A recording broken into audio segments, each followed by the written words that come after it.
ఇంత చక్కని కార్యక్రమానికి రూపకల్పన చేశారు. మరి సుద్ద చిన్నయ్య గారు ఒక్కసారి లేచి నిలబడితే వారికి ఒకసారి గట్టిగా చప్పట్లతో మనం ధన్యవాదాలు తెలియపరుద్దాం. అదేవిధంగా కర్దుగంటి గంగాధర్ గారు ఒక్కసారి, కర్దుగంటి ఎల్లన్న, బొమ్మన్న చిన్న గంగాధర్, రొడ్డ సాయి కుమార్ వీళ్ళందరూ కూడా మరి ఎంతో ఈ మెడ శిరస్సు ఒకే లైన్లో నిటారుగా ఉండాలి. నెమ్మదిగా నేత్రములు మూయవలను, నెమ్మదిగా నెమ్మదిగా నేత్రములు మూయాలి, కళ్ళు మూయవలను. మీ శరీరం స్థిరముగా ఉన్నది. ఇప్పుడు తెలియకుండానే మీ మనసు ప్రశాంతత పొందింది.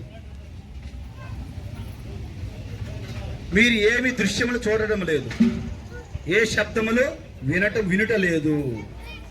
అంటే ఈ ప్రపంచము జారిపోయింది, నామరూపాలు. నెమ్మదిగా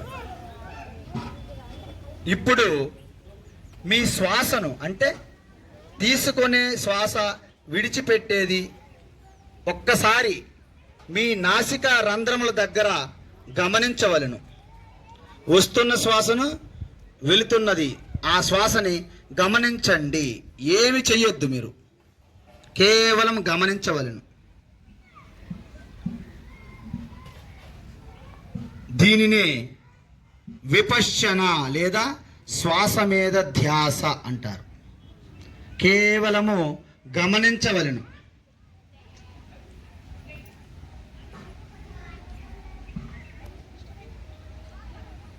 శ్వాసను గమనిస్తూ ఉంటే ఒక అద్భుతమైనటువంటి మార్పు కలుగుతుంది. ఏమిటంటే మనస్సు ప్రశాంతంగా పరమశాంతిగా, మనస్సు ఎటువంటి అలజడి కానీ ఆందోళన కానీ లేదు. మనస్సు ప్రశాంతంగా మీ హృదయములో లయమవుతుంది. ఏమిటి? మనస్సు. మీరు శ్వాసను గమనిస్తుంటే మనస్సు మీ హృదయములో లయమవుతుంది. హృదయస్థములో నిశ్శబ్దంగా ఉన్నది. మీ హృదయం నిశ్శబ్దంగా ఉన్నది, శాంతంగా. జగత్తు అనేది లేదు, శరీరం అనే ధ్యాస లేదు, మనస్సు లయమైనది. కేవలము నేను, అంటే నేను అనే కేవలం ఒక స్ఫురణ మాత్రం మిగిలినది. నేను ఉన్నాను, నేను తప్ప ఇంకేమీ లేదు. నేను. ఏ నేను? రూపము లేదు, ఆకారము లేదు, అవయవాలు లేవు. కేవలం నేను అనే ఎరుక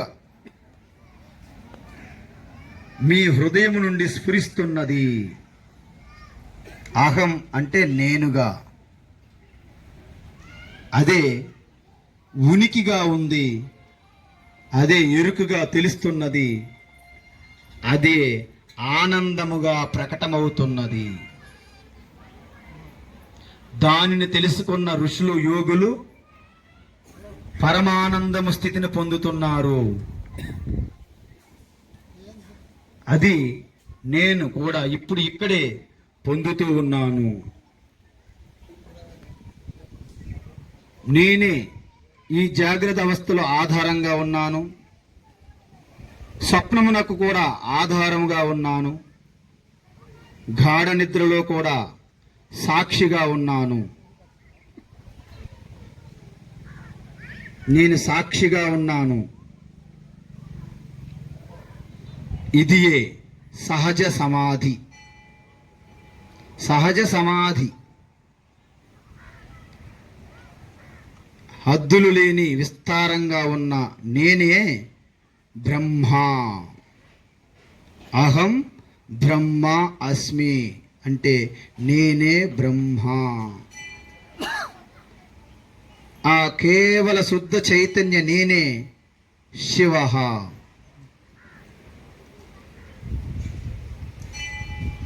శివోహం శివోహం.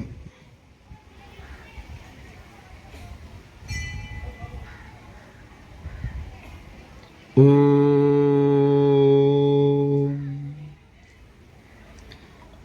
నెమ్మదిగా నేత్రములు తెరవవలను, విశ్రాంతిగా కూర్చోవలను కదలకుండా.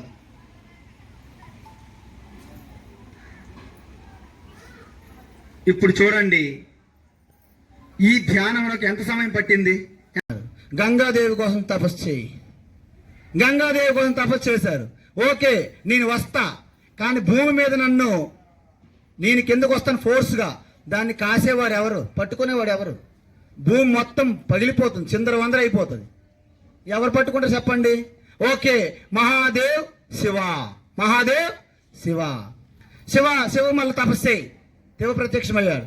Okay, right. అప్పుడు శివ ఎక్కడ కాయాలి? జటలు విప్పాలి. గంగ ఏం చేస్తుంది? నన్ను కాస్తావా, నీ సంగతి చూస్తున్నది. గంగ స్పీడ్ పెంచింది. శివకి ఏంటంటే తనకు అర్థమైంది, ఓహో నువ్వు ఇలా చేస్తావా అని చెప్పి తన జటాల్లో బంధించేశాడు. గంగ ఊపిరాడకని లోపల ఉన్నది. ఎక్కడ ఉన్నది? ఆ జటల లోపల ఉన్నది. యత్స స్వరూపాయ జటాధరాయ పినాక హస్తాయ సనాతనాయ యజ్ఞస్వరూపాయ గంగాధరాయ పినాక హస్తాయ సనాతనాయ. అప్పుడు మళ్ళీ ఆ జటల్లో కట్టేయడం జరిగింది. మళ్ళీ తపస్సు చేశాడు భగీరథుడు. విడిచిపెట్టట్లేదు. చూడండి, మనమైతే ఒక చిన్న ఆటంకం అయితే చాలు విడిచిపెట్టేస్తాం, అక్కడ మన వల్ల కాదని. అందువలన పని ఎప్పుడు విడిచిపెట్టకూడదు. కార్యం ప్రారంభిస్తే తరువాత విడిచిపెట్టాడు. అప్పుడు ఏం చేసింది అమ్మ గంగ? చాలా ఫోర్స్కి వెళ్ళి ఆ ఋషుల ఆశ్రమాన్ని ముంచుకెళ్ళిపోతుంది. అప్పుడు ఒక జన్ను ఋషి ఆయన ఆ గంగంతా తాగేసి ఆ కమండలం వేసి తను తాగేశాడు గంగని. గంగ ఇప్పుడు ఎక్కడ ఉన్నది? జన్ను ఋషి లోపల. మళ్ళీ తపస్సు భగీరథ. అప్పుడు ఆయన ఏం చేశాడు? ఈ చెవుల నుండి విడిచిపెట్టాడు. అందుకే గంగాదేవికి ఏం పేరు వచ్చింది? జాహ్నవి. ఓకే, అర్థమైందా? అంటే ఎందుకు చెప్తున్నాను? భగీరథ ప్రయత్నం అంటారు, విన్నారా? పట్టు విడవని భట్టి విక్రమార్క. భగీరథ ప్రయత్నము అంటారు. సావిత్రిలాగా ప్రయత్నించాలి. కాబట్టి మీరు ఎవరు కూడా విడిచిపెట్టకూడదు. ఈ విధంగా ఎప్పుడైతే ఆ ప్రయత్నిస్తామో భగవంతుడు మీకు సాక్షిగా నిలబడతాడు. అందువలన ఈ విధమైనటువంటి ఆత్మస్వరూపమే మరి ఎవరు ఇంతకీ? నేనే దేవుడు. ఇప్పుడు చెప్పండి, దేవుడు ఎక్కడున్నాడు? లోపలే కాదు, బయట లోపల. ఇప్పుడు చెప్పండి, నేను ఒక కుండ తెచ్చాను. కుండ లోపల ఏమున్నది? ఖాళీగా ఉందా లేదా? ఖాళీకి ఏమంటాం మనము? ఆకాశం అంటారా లేదా? ఇప్పుడు ఆకాశం కుండ లోపల ఉందా బయట? చెప్పండి, ఎక్కడుందమ్మా? లోపల ఉందా బయట ఉందా? లోపల బయట కాదు, ఆకాశంలోనే కుండ ఉంది. అవునా కాదా? అవునా కాదా? ఇప్పుడు చెప్పండి, ఈ చెయ్యి మీరు చూస్తారు, ఏంటిది? ఏంటిది? ఇప్పుడు ఇదంతా చీకటిగా ఉంది. అర్ధరాత్రి వచ్చామనుకోండి, ఇదేంటంటే ఏం చెప్తారు మీరు? అంటే ఇప్పుడు మరి చెయ్యితో పాటు వెలుతురు ఉందా లేదా? వెలుతురు మీరు ఎవరు పట్టించుకోవట్లేదండి. మీ చుట్టమా వెలుతురు? ఓహో చుట్టమా, మేనమా ఎవరు చెప్తున్నారా? అంటే వెలుతురులో చెయ్యి ఉంది కాబట్టి కనిపించింది, లేకపోతే ఇప్పుడు చెప్పండి, ఇప్పుడు వెలుతురికి చెయ్యికి సంబంధం ఏమిటి? ఏం సంబంధం ఉంది చెప్పండి? వెలుతురు వల్ల చెయ్యి మనకి తెలుస్తుంది. చెయ్యి అంత వ్యాపించి ఉందా లేదా? ఇప్పుడు చెయ్యి తీసానికి వెలుతురు ఏమైంది? వెలుతురు కూడా పోయిందా? ఈ శరీరం కూడా చెయ్యి లాంటిది. సరిగ్గా అర్థం చేసుకోండి. ఈ చైతన్యం అనే అంతః బైహి తత్సర్వం వ్యాప్య నారాయణ స్థితః. అంత బహిష్ట తత్సర్వం వ్యాప్య నారాయణ స్థితః అంటాం మనం. అంటే అర్థం ఏంటి? లోపల బయట వ్యాపించి ఉన్న చైతన్యంలో శరీరం వచ్చింది. ఇప్పుడు చెప్పండి, చైతన్యానికి శరీరానికి సంబంధం ఏమిటి? లైట్కి చేతికి సంబంధం ఏమిటి? అంటే ఆ చైతన్యంలో శరీరం వస్తే ఆ చైతన్యం వల్లనే శరీరం మనకి తెలుస్తుంది. మొట్టమొదటిసారి మీ మనస్సులో బుద్ధిలో ప్రకటమవుతుంది. తద్వారా మీకు చేతన వస్తుంది. ఇది జడం. ఈ శరీరం ఏంటి? జడం. కానీ బ్రహ్మాండం అంత తెలుస్తుందిగా. అంటే చైతన్యం అనే వెలుగులో ఈ శరీరము పనిచేస్తుంది. సపోజ్ శరీరం పడిపోయింది, ఆ చైతన్యం ఏమవుతుంది చెప్పండి? అలాగే ఉంటుంది. చేయి తీసాం, ప్రకాశం ఏమైంది? అలాగే ఉంది. అంటే ఈశ్వరుడు అనేవారు పుట్టరు, అవునా కాదా? ఈశ్వరుడు పుట్టుక లేకపోతే మరణం ఉంటుందా? అంటే ఇప్పుడు చెప్పండి, మనం అన్ని కూడా తీసేసాం. ప్రపంచం ప్రాతకాలములో లేచిన వెంటనే ఈ 5 నిమిషాలు ధ్యానం చేస్తే ఈ రోజంతా మీకు ఛార్జింగ్ పెట్టినట్టు అనమాట. ఛార్జింగ్లు మనం పెడతాం చూడండి, మన మొబైల్కి, మన బ్యాటరీలకి అన్నిటికీ పెడుతుంటాం. దానికి ఛార్జింగ్ పెట్టినట్టు అనమాట. మీరు ఒక్కసారి లేచిన వెంటనే ఈ 5 నిమిషాలు రీఛార్జింగ్ చేస్తే మీ శరీరం ఉత్సాహంగా ఉంటుంది, మీ ఇంద్రియములు ఉత్సాహంగా ఉంటాయి, మీ బుద్ధి మనస్సు చాలా యాక్టివ్గా ఉల్లాసంగా ఉంటుంది. మళ్ళీ రాత్రి వరకు మీరు ఏ పని చేసినా ఆ పనిలో లీనమైపోవాలి. సగము ఈ మందరలాగా దూరుతామా వద్దా, పైకి వెళ్తామా లోపలికి వెళ్తామా, బయటకు వస్తామా లోపలికి వెళ్తాం కాకుండా వంట అయితే వంటలో లీనమైపోవాలి, పెంటలో పని అయితే పెంటలో లీనమవ్వాలి, మడిలో పని అయితే మడిలో లీనమవ్వాలి, మార్కెట్లో అయితే మార్కెట్లో. అంటే ఏంటి? మనం ఏ పని చేసినా మన ధ్యానంలో ఉన్నట్టు. కాకచేష్ట బక ధ్యానం స్వాన నిద్రాత తైవచ అల్పాహారం బ్రహ్మచర్యం జ్ఞానార్థి పంచలక్షణం. ప్రతి మనిషికి ఆత్మజ్ఞాన మోక్షం, ఆ ధ్యాన సిద్ధి కలగాలంటే 5 లక్షణాలు ఉండాలి. కాకచేష్ట, మీరు ఏదైనా ప్రారంభిస్తే మధ్యలో విడిచిపెట్టకూడదు. మీకు ఎటువంటి ఆటంకం కలిగినా భయపడకూడదు, విడిచిపెట్టకూడదు. ప్రయత్నించాలి, అదేకంగా పట్టుదలతో ప్రయత్నించాలి. అయితే శరీరాన్ని పాతి పెడతామా, కార్యాన్ని సాధిస్తామా అన్నట్లు మీకు ప్రతిజ్ఞ తీసుకోవాలి. రామాయణంలో, రఘువంశములో ఎంతో మంది ఆ గంగని, స్వర్గలోకంలో ఉన్న గంగని కిందకి తీసుకురావడానికి ప్రయత్నించి విఫలమయ్యారు. ఎందుకంటే ఆ పూర్వీకులు ఉత్తమ లోకాలకు వెళ్లకుండా ఇక్కడే కింద ఆ యొక్క నరకలోకాల్లో ఉండిపోయారనమాట. ఎందుకు? ఒక ఋషి శపించారు, కపిల మహర్షి. భగీరథుడు విడిచిపెట్టలేదు. గంగ ఎక్కడ ఉన్నది? స్వర్గలోకంలో అప్పుడు ఉన్నది. మరి కిందకి రావాలంటే ఏం చేయాలి? తపస్. సో గంగాదేవి కోసము తపస్సు చేశారు. ఫస్ట్ బ్రహ్మదేవుడికి చేశారు తపస్సు. మనము జ్యోతి ప్రజ్వలన చేశాం, అది ఆరిపోయింది. జ్యోతి ప్రజ్వలన చేశాం. ఆ జ్యోతి ఎవరి వైపు చూస్తుంది? మీ వైపా, నా వైపా? ఎవరి వైపు చూస్తాం చెప్పండి? అందువలన పరమాత్మ మా వైపు, నేనే భక్తుడిని, నాకే దేవుడు, మా ఇద్దరికే కనెక్షను, మా ఇద్దరికే సంబంధం అని అనుకోకూడదు. సకల చరాచర ప్రాణులంతా పరమాత్మ జ్యోతి ఉంది నిండి ఉన్నాం. ఇప్పుడు చెప్పండి, సూర్యుని యొక్క వెలుగులో అందరం ఉన్నాం కదా. ఎవరు చుట్టం సూర్యుడు? పర్టికులర్గా ఎవరైనా బంధువు ఉన్నారు? వాళ్ళ బంధువు, సూర్యుని బంధువు ఎవరున్నారా? ఆ విధంగా పరమాత్మ ఒకే ప్రదేశానికి, ఒకే కాలానికి పరిమితం కాదు. ఇప్పుడు మీరు చెప్పండి, కుండ అనేది దేంతో తయారైంది? కుండ, మట్టి కుండ. అయితే ఆ కుండలో ఎక్కడుంది మట్టి? ఒక చివరిని ఉంటుందా? కుండ అంతా ఉంటుందా? చెప్పండి. అయితే కుండ అంతా మట్టి ఎలాగుందో, ఇప్పుడు కుండ అంటుంది నా స్వరూపం ఏమిటి? నా స్వరూపము ఆత్మ. ఏంటి ఆత్మ? మట్టి. మట్టి అనే దేవుడికి కుండ ఇప్పుడు సాధన చేస్తుంది. ఏంటి? తపస్సు. కుండ ధ్యానం చేస్తుంది. దేనికోసం? నేను ఎవరు? మట్టి అంటే నమ్మట్లేదు ఆవిడ. నువ్వు శివ అంటే నమ్మట్లేదు. అందువలన నువ్వు ధ్యానం చేయాలి. ఇప్పుడు మట్టి కూడా ధ్యానం చేసి చివరికి ఏం తెలుసుకుంటుంది? కుండ ధ్యానం చేసి ఏం తెలుసుకుంటుంది? నేను మట్టి. అయితే కుండ నేను మట్టి అని తెలుసుకోవడానికి ఎక్కడికి వెళ్ళాలి? కాశీ వెళ్ళాలి. కాశీ గంగా నది ఒడ్లో కుండ కూర్చొని నేను మట్టి, అహం మట్టి, అహం మట్టి, నేను కుండ కాదు, అహం మట్టి ధ్యానం చేసి చివరికి ఎవరో కర్రతని పగలగొడితే అప్పుడు మట్టి చూర్ణమైంది కదా, నేను మట్టినే అని తెలుసుకో. మనం కూడా మీకెవరో 4 జల్లలు లాగితే నేను శివని తెలుసుకుంటారా? ఇప్పుడే తెలుసుకుంటారా? ఇప్పుడు మట్టి అని తెలుసుకోవడానికి కుండ పగలగొట్టాలా? పగలగొట్టకుండా ముందు కూడా తెలుసుకోవచ్చా? చెప్పండి మీరు. అందువలన చనిపోతే మోక్షం వస్తుంది, చనిపోతే స్వర్గంకి వెళ్తారు, ఇవన్నీ కబుర్లు కాస్త పక్కన పెట్టి మీరు ఇప్పుడు ఇక్కడే పరమాత్మ మనము తెలుసుకోగలము. ఎలా అంటే మన మనస్సు పాలని చెప్పానా, బయటంత నీరని చెప్పానా? ఈ పాలని నీరులో కలవనీయకుండా మన మనస్సును మన స్వాధీనం చేసుకుంటే, ఇంద్రియములన్నీ కట్టడి చేస్తే మీ పాల్లా ఉన్న మనస్సు వెన్నలాగా మారుతుంది. వెన్నలా మారుతుందా లేదా? వెన్నలా మారుతుందా లేదా? మరి వెన్న తినడానికి ఎవరు వస్తారు? దొంగ. వెన్న దొంగ ఎవరు? చూసారా? వనమాలి మురళి దారి. మన ఇంద్రియములు మనసు వచ్చాయి, స్థూలబోధములు వచ్చాయి, దాని నుండి శరీరాలు వచ్చాయి. కాబట్టి మీ బయట ఉన్నటువంటి ఏ గుణాలు ఉన్నాయో నాలో అవే గుణాలు ఉన్నాయి. గుణాలు మీది తనాలి మాది తనాలి రాసుకుంటున్నాయి. మనమేమనుకుంటున్నాము, నాకే రాసుకుపోతున్నామని భ్రమలో ఉన్నాము. అందువలన ఒక అగ్నిలో ఒక ఇనుము వేయండి. ఎప్పుడైనా అగ్నిలో ఇనుము ఎవరైనా వేసారు ఇంతవరకు చూసారా? ఇనుము ఎలా ఉంటుందండి?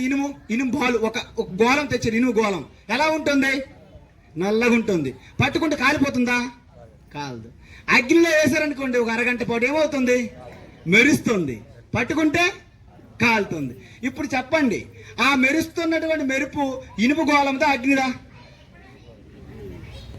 పట్టుకుంటే కాలుతుంది. ఆ కాలుస్తుంది కదా, కాల్చేది అగ్నిదా ఇనుమా?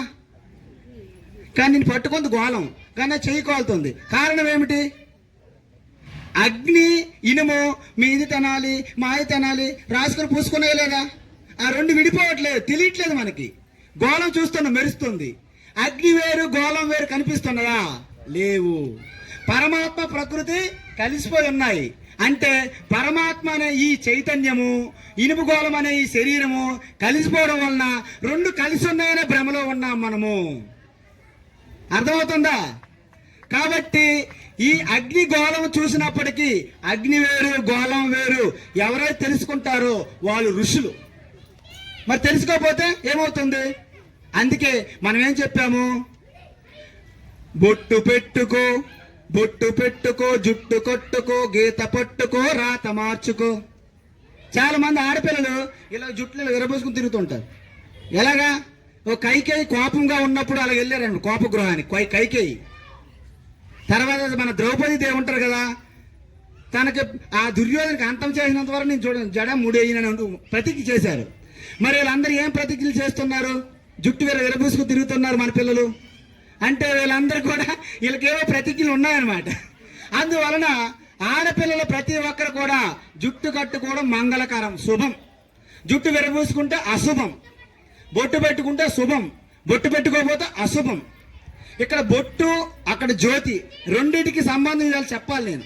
నారాయణ హరి ఓం హరి సుందర నంద ముకుంద హరి నారాయణ హరి ఓం హరి కేశవ హరి గోవింద హరి నారాయణ హరి ఓం హరి కేశవ హరి గోవింద హరి నారాయణ హరి ఓం హరి సుందర నంద ముకుంద హరి నారాయణ హరి ఓం హరి సుందర నంద ముకుంద హరి నారాయణ హరి ఓం వనమాలి మురళీధారి గోవర్ధన గిరివరధారి వనమాలి మురళీధారి గోవర్ధన గిరివరధారి నిత నిత కరమా కన చోరి గోపీ మనహారి నిత నిత కరమా కన చోరి గోపీ మనద హరి నారాయణ హరి ఓం హరి సుందర నంద ముకుంద హరి నారాయణ హరి ఓం హరి కేశవ హరి గోవింద హరి నారాయణ హరి ఓం హరి కేశవ హరి గోవింద హరి నారాయణ హరి ఓం హరి సుందర నంద ముకుంద హరి నారాయణ హరి ఓం హరి సుందర నంద ముకుంద హరి నారాయణ హరి ఓం आओ रे गाओ रे गोकुल के प्यारे आओ रे गाओ रे गोकुल के प्यारे आओ रे काना रे गोकुल के प्यारे आओ रे काना रे गोकुल के प्यारे आओ रे नाचो रे रास रचाओ रे आओ रे नाचो रे रास रचाओ रे हरि सुंदर नंद मुकुंद हरि नारायण हरि ओम हरि सुंदर नंद मुकुंद हरि नारायण हरि ओम हरि नारायण हरि ओम ఈ విధంగా ఆ ఈశ్వరుని మీరు ఎప్పుడే వారు జ్ఞానదాతగా విచ్చేశారు. మరి శుద్ధ చిన్నయ్య గారు, మరి అదేవిధంగా అన్నారం ధ్యాన బంధువులందరూ కూడా మరి ఆ స్వామివారిని మరి ఒక్కసారి ఆహ్వానించి వారి యొక్క ధ్యాన జ్ఞాన సందేశాన్ని తీసుకుందామని ఈరోజు మరి ఎన్నో కార్యక్రమాలు ఉన్నా మరి ఎంతో బిజీగా ఉన్నా కానీ పెద్ద సంఖ్యలో వచ్చేసిన మీ అందరికీ హృదయపూర్వకంగా ధన్యవాదాలు తెలియపరుచుకుంటూ మన కార్యక్రమం 2 గంటల వరకు స్వామీజీ ధ్యాన జ్ఞాన సందేశం, 2 గంటలకు లంచ్ తర్వాత 4 గంటలకు శాకాహార ర్యాలీ ఉంటుంది. వచ్చిన వారందరూ కూడా మూగజీవాల సంరక్షణ కొరకు జరుగుతున్న ఈ శాకాహార ర్యాలీకి 4 గంటల వరకు ఉండి ఈ శాకాహార ర్యాలీని విజయవంతం చేసుకుందాం. మరి ఏ కార్యక్రమాన్ని నిర్వహించినా మరి జ్యోతి ప్రజ్వలనతో మనం కార్యక్రమాల్ని ప్రారంభించుకుంటాం. మనం ఒకటే పిలుపునిచ్చిన మీ జిల్లాల మన ఊరు మన బాధ్యత, మన పల్లె మన కర్తవ్యం, ఇంటింటికి ధ్యానం, గడప గడపకు ధ్యానం, ఇల్లాలి ధ్యానం ఇంటికి వెలుగు, ఇంటింట ధ్యానం ఊరంతా వెలుగు, ఊరంతా ధ్యానం జగమంతా వెలుగని మరి మహిళలు కూడా చాలామంది ఉన్నారు. దాదాపు ఒక 40-50 మంది మహిళలందరూ ఉన్నారు. మరి ఇంత మంచి కార్యక్రమాన్ని ఏర్పాటు చేశారు. ఇంటింటికి గడప గడపకు తిరిగి తలా ₹1 జమ చేసి మరి ఈ కార్యక్రమాన్ని ఏర్పాటు చేసిన వారికి, కష్టపడ్డ వీరికి, జ్ఞానదాతగా వచ్చిన సిత ప్రజ్ఞానంద గారికి, ఇంత చక్కని కార్యక్రమాన్ని విజయవంతం చేయడానికి వచ్చిన మీ అందరికీ పేరు పేరున ధన్యవాదాలు తెలియపరుస్తూ స్వామీజీ గారి యొక్క ధ్యాన జ్ఞాన సందేశాన్ని తీసుకుందాం. 2 గంటల వరకు స్వామీజీ సందేశం ఉంటుంది. 2 గంటలకు ధ్యానామృతము, సాయంత్రం శాకాహార ర్యాలీ ఉంటుంది. వచ్చిన వారందరూ సాయంత్రం వరకు ఉండండి. మరి ఆర్మూర్ నుంచి కూడా మనకు బస్సు తీసుకొని వచ్చారు, వాళ్ళకు కూడా ధన్యవాదాలు. అందరికీ థ్యాంక్ యూ. ప్రార్థన. ఆత్మస్వరూప బంధుగణ, ఇక్కడికి వచ్చినటువంటి అందరూ ఆత్మస్వరూపులు, అందులో ధ్యాన యోగులు. సో ఎప్పుడైతే పరమ పూజనీయులు పత్రిజీ మహారాజ్ ప్రారంభించినటువంటి ఈ పిరమిడ్ సొసైటీ నిజామాబాదులో గడప గడపకి ఇది వ్యాపించింది. ఏ మూలకెళ్ళినా పిరమిడ్ సొసైటీ గురించి తెలియని వారు ఎవరు ఉండరు.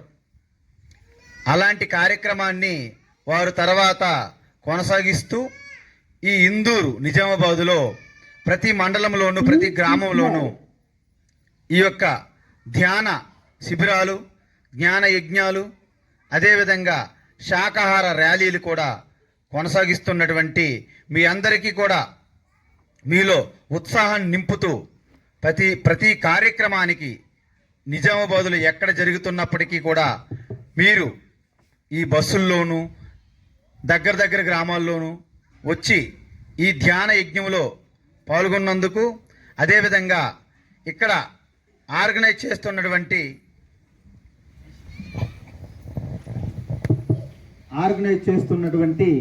మన సాయి కృష్ణ, మీకు ఒక చిన్న కథ చెప్తా. మొట్టమొదటిసారి పరమాత్మ అంటే ఏంటంటే శుద్ధ చైతన్యమే. పరమాత్మ అంటే ఏంటి? శుద్ధ చైతన్యమే. శుద్ధ చైతన్యమైనప్పుడు సృష్టి లేదు. అయితే ఆ శుద్ధ చైతన్యమునకు ఒక చిన్న డిస్టర్బెన్స్, వికారంతో కూడి ఉన్నటువంటి మాయాశక్తి. మాయలో ఎన్ని గుణాలు ఉంటాయి? 3 గుణాలు ఉంటాయి. ఏంటవి? సత్వగుణము, రజోగుణము, తమో గుణము. అందువలన ఈ 3 గుణముల్లో ఉన్న ప్రకృతి ఆ శుద్ధ చైతన్యం ఆసరా చేసుకొని ఈ ప్రపంచాన్ని క్రియేట్ అయ్యింది. క్రియేట్ అయ్యేటప్పుడు ఆ పరమాత్మ పేరేం పెట్టారు? బ్రహ్మ సృష్టి చేయాలంటే శక్తి ఉండాలా వద్దా? ఏం శక్తి ఉండాలి? జ్ఞానం ఉండాలి. మీరు ఏదైనా తయారు చేయాలనుకోండి, మీకేం కావాలి? జ్ఞానం కావాలి. ఆ జ్ఞాన శక్తినే సరస్వతి అంటారు. ఏమంటారు? సరస్వతి. అంటే బ్రహ్మ వేరు, సరస్వతి వేరు కాదు, ఇద్దరు ఒక్కటే. చూడండి, ఇప్పుడు మనము ఇక్కడ ఇది బాటిల్ ఉంది కదా, ఇదేంటిది బాటిల్. ఈ బాటిల్ నేను ఇలా ఎత్తాను, ఇలా లేపాను అనుకోండి, ఈ చెయ్యికి ఏం కావాలి? శక్తి కావాలా కావద్దా? మరి చెయ్యి యొక్క శక్తి వేరు, చెయ్యి వేరు, రెండు ఒకటేనా? అవి కథలే తప్ప సత్యం ఏమిటంటే పరమాత్మ ఎంతమంది? ఒక్కటే. ఇప్పుడు చూడండి, సముద్రం మీరు ఎంతమంది చూశారు? చెయ్యిలు ఎత్తండి, రైట్ చేయండి మీ హ్యాండ్స్. ఎంతమంది సముద్రం చూశారు? చాలామంది సముద్రం ఇంక చూడలేదు. ఈ జన్మలో చూడండి, టైం అయిపోతే ఇంక సముద్రం చూడరు మీరు. సముద్రం చూడాలి. సముద్రం దగ్గరికి వెళ్ళేసరికి మనం అక్కడ కెరటాలు కనిపిస్తాయా? అలలు బుడగలు. అంటే ఒక బుడగ పుట్టింది, బ్రహ్మ క్రియేట్ చేశాడు. ఆ కెరటం కొంత సమయం ఉన్నది, విష్ణు దాన్ని పాలిస్తున్నాడు. ఆ కెరటం మన సముద్రంలో కలిసిపోయింది. అంటే ఏంటి? రుద్ర లయం చేశాడు. చూసారా? అక్కడ బ్రహ్మ విష్ణు రుద్ర వచ్చారా లేదా? అదేవిధంగా ఈ సృష్టి అంతా కూడా, అంటే సృష్టి క్రియేట్ అయ్యేటప్పుడు ఆ పరమాత్మను ఏమంటాము? బ్రహ్మ. మరి మనకి ఈ సూర్య చంద్రుడు పంచభూతాత్మగా ఉన్నటువంటి ప్రకృతి మనకు తల్లి. ఈ తల్లిగా మనకి పోషిస్తున్నప్పుడు ఆ పరమాత్మ ఏమంటాము? విష్ణు. మరి ఈ పరమాత్మ సృష్టి టైం అయిపోయినప్పుడు చూడండి, మన శరీరము దాని టైం అయిపోయింది అనుకోండి, పంచభూతాల్లో కలిసిపోతుందా లేదా? అంటే దాన్ని రుద్ర. అందువలన మనం ధ్యానం అంటే మన స్వరూపం ధ్యానమే అయినప్పటికీ, ధ్యానం అనేది మన తపస్సులో ఉత్తమమైనటువంటి స్థితి. ఆ ధ్యాన స్థితికి వెళ్ళే ముందు మరికొన్ని సాధనలు ఉంటాయి, మరికొన్ని మెట్లు అంటారు, మీకు తెలుసు. తొలి మెట్టు అంటాం మనం టెంపుల్కి వెళ్ళేటప్పుడు. ఏమంటాము? తొలి మెట్టు. తొలి మెట్టు అంటే అది గర్భగుడి కాదు, తొలి మెట్టే. అదేవిధంగా ఈ ధ్యానానికి రావడానికి వేరే తొలి మెట్లు ఉన్నాయి. ఏంటవి? శాకాహారం. అందువలన శాకాహారం లేనిదే ధ్యానం చేయడం కుదరదు. అందువలన ధ్యానానికి తొలిమెట్టేటంటే శాకాహారం. ఎటువంటి ఆహారం తింటే ఆ విధంగా మన యొక్క స్వభావము మారుతుంది. ధ్యానం చెయ్యాలంటే మనలో సత్వగుణం ఉండాలి. సత్వగుణం వృద్ధి జరగాలంటే శాకాహారం తినాలి. శాకాహారంతో పాటు మన శరీరమునకు, మన వాక్కు, మన మనస్సుకి 3 రకాల తపస్సులు ఉంటాయి. ఈ 3 రకములు తపస్సులు చేస్తేనే మీరు ధ్యాన యోగములో సహజ సిద్ధంగా నిలిచి ఉంటారు. ధ్యానం అంటే చేసేది కాదు. మీ అందరూ మరోసారి గుర్తుపెట్టుకోవాలి, మీరందరూ ధ్యాన యోగులు. ఈరోజు ధ్యానం చేయడానికి మనకు కావలసినటువంటి యోగ్యతలు ఏమిటి? ధ్యానం అంటే ఏమిటి? ధ్యానం యొక్క స్వరూపం ఏమిటి? ధ్యానం చేసిన తర్వాత వచ్చే ప్రయోజనం ఏమిటి? వీటిపైన మనము క్షుణ్ణంగా చూద్దాం. పాలులా ఉంటుంది.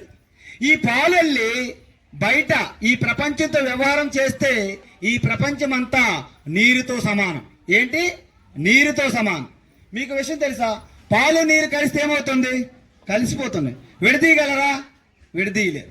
అందువలన మన మనస్సు అనే పాలు వెళ్ళి ఈ జగత్ అనే నీటిలో కలిసిపోయి మనం కొట్టుకుపోతున్నాం.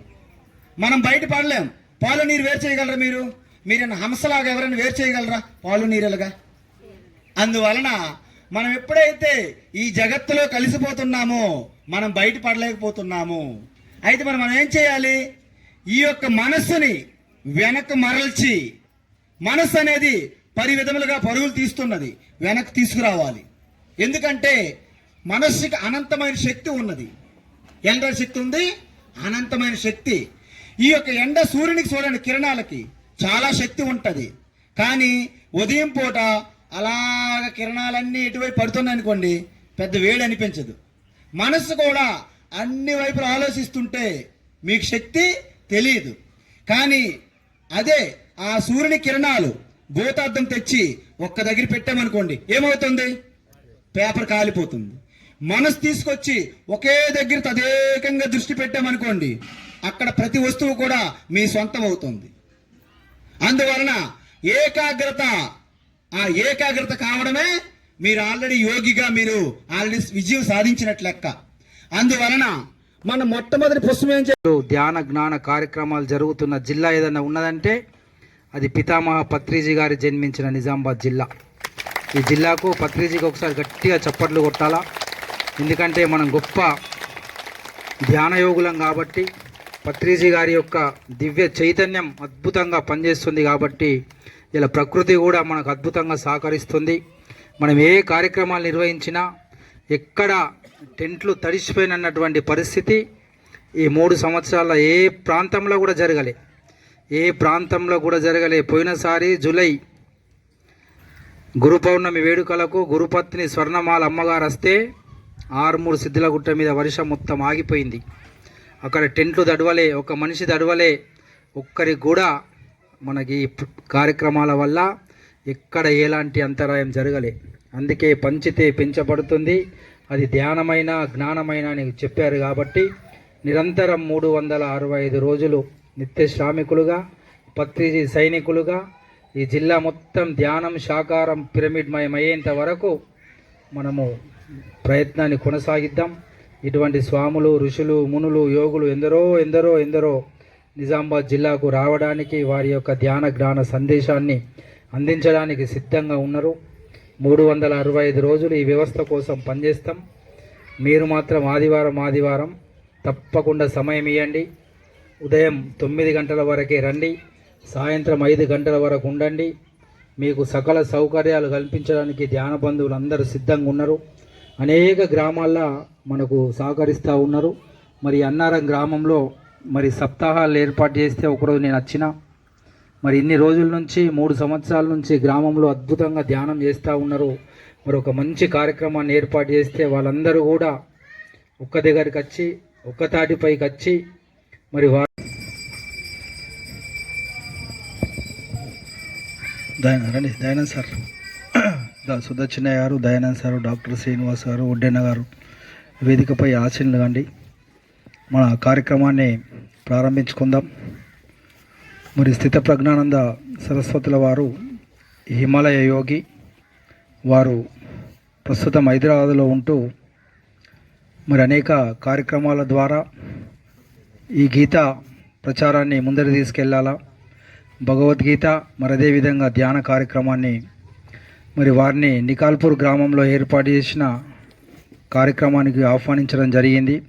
ఆ తర్వాత మహేశ్వర మహాపిరమిడ్లో జరిగిన బుద్ధ పౌర్ణమి వేడుకలకు మరి స్వామిగారు అద్భుతమైన సందేశాన్ని ఇచ్చారు. మరి వారిని మహేశ్వర మహాపిరమిడ్కి ఆహ్వానించండి అని విజయభాస్కర్ రెడ్డి గారికి, అదేవిధంగా దామోదర మహాస్వామి గారికి తెలియపరిస్తే మరి వారు ఈ గురువుగారిని జ్ఞానదాతగా ఆహ్వానించి అక్కడ చాలా అద్భుతంగా బుద్ధ పౌర్ణమి వేడుకల్లో వారి యొక్క ధ్యాన జ్ఞాన సందేశాన్ని అందించారు. మరి పత్రిజీ గారు మనకేం చెప్పారంటే అందరి గురువుల యొక్క జ్ఞానాన్ని పొందమన్నారు. మనం ఎక్కడ ఏ జ్ఞానం దొరికినా, ఎక్కడ ఎవరు మంచి జ్ఞానాన్ని అందించినా ఆ జ్ఞానాన్ని స్వీకరించాయి. ఆనాపానసతి మన శ్వాస మీద ధ్యానం చేస్తూ మరి ఈ ధ్యానం చేసినటువంటి ధ్యానం మన ఇంట్లోనే మనం చేసుకొని మన ఇంట్లో మనం కూర్చుంటే ఈ ధ్యానం పత్రిజీ ఈ పిరమిడ్ శక్తి ఎవరికి తెలియదు. మరి ఇంటింటికి తెలియాలా, గడప గడపకు తెలియాలా, మనిషికి తెలియాలా, గ్రామంకు తెలియాలనే కార్యక్రమంలో భాగంగా మరి ఇటువంటి కార్యక్రమాల్ని ఈ జిల్లాలో అనేక గ్రామాల్లో మనం ఏర్పాటు చేస్తూ ఉన్నాం. ప్రతి ఆదివారం ఎక్కడో ఒక చోట ప్రతి ఇంట్లో ఈ పిరమిడ్ సొసైటీలో చాలామంది సీరియల్ చూడడానికి బానిసయ్యారనుకోండి, సీరియల్ లేకపోతే మీరు ఉండలేరు.